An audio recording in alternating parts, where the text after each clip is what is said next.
Hey there, I'm Greg Matleski, Bicycle Program Specialist at DDOT, and I'm here on site at the Trinidad Rec Center here at 1310 Childress Street Northeast. And we have just completed installing a set of 4 bicycle racks on rails. Now, what makes this installation special is that it was installed via cargo bike.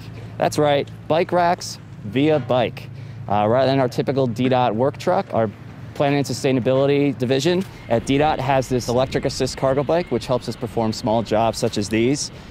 Now, we received several requests from the community for bike racks here at the Trinidad Rec Center, and unfortunately there isn't too many spaces to install typical bike racks. But what DDOT can do in situations such as these, where there's a lack of concrete or other non-standard material, is we can come in and install what we call racks on rails. Now, these are 4 bicycle racks that are anchored to the ground via a steel rail, and that's able to provide enough parking for up to 8 bicycles. And so if you'd like to request a bike rack in your neighborhood, log on to 311.dc.gov and submit one today.